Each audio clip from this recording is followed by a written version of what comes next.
Hello, bonjour à tous et à toutes, j'espère que vous vous portez bien, moi ça va par la grâce de Dieu. Je vais répondre à une thématique un peu très sensible aujourd'hui.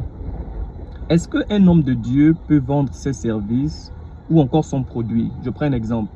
Si un homme de Dieu est par exemple docteur de profession, c'est-à-dire docteur en médecine, ou encore il est enseignant, et il décide d'ouvrir, prenons un docteur, il décide d'ouvrir un cabinet de consultation. Est-ce que quand les gens viennent se faire consulter dans son cabinet, est-ce qu'il doit le faire gratuitement ou bien il doit faire payer les gens, puisque c'est un pasteur, puisque c'est un homme de Dieu? Est-ce que si un homme de Dieu qui est enseignant décide d'ouvrir un truc comme un prépa bac ou un prépa BPC, est-ce qu'il doit le faire gratuitement ou encore il doit faire payer les gens? J'ai vu une vidéo un peu de ce genre qui montrait là où il y a, je sais pas, des hommes de Dieu ou des femmes de Dieu qui donnaient un peu des montants sur des prestations qu'elles vont faire, sur des conférences qu'elles vont donner. Et les gens se sont plaints en disant que les hommes de Dieu font le commerce. Mais bref, et on s'est rappelé de tout ce qui tourne autour de l'argent, puisqu'à chaque fois qu'il y a une situation comme ça, souvent ce qui se passe, c'est qu'on profite de cette situation pour généraliser et pour se rappeler de certains mots qui minent notre société. Est-ce qu'un homme de Dieu doit faire payer les gens pour son travail hors de l'église? Bien évidemment, oui.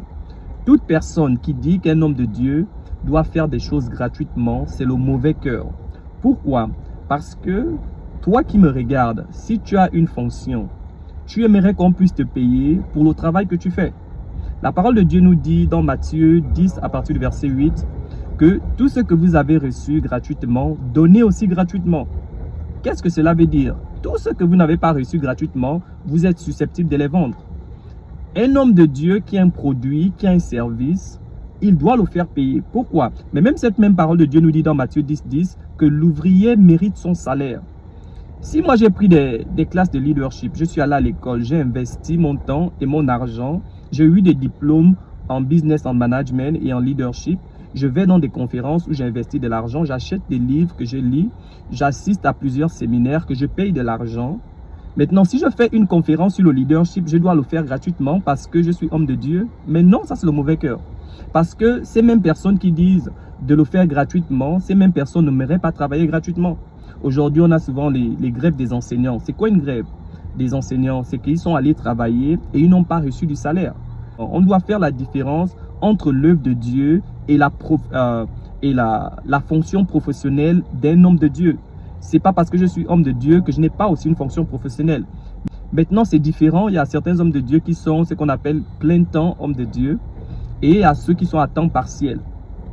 Et même là aussi, ceux qui sont à temps, qui sont à plein temps, parfois les gens, les mêmes personnes qui disent qu'on ne doit pas les faire payer, ce sont les mêmes personnes qui vont venir les critiquer pour dire « Oh, les hommes de Dieu, ils se nourrissent de la dîme, ils se nourrissent des offrandes. » Mais si quelqu'un est à plein temps dans l'œuvre de Dieu, ils doivent se nourrir de quoi?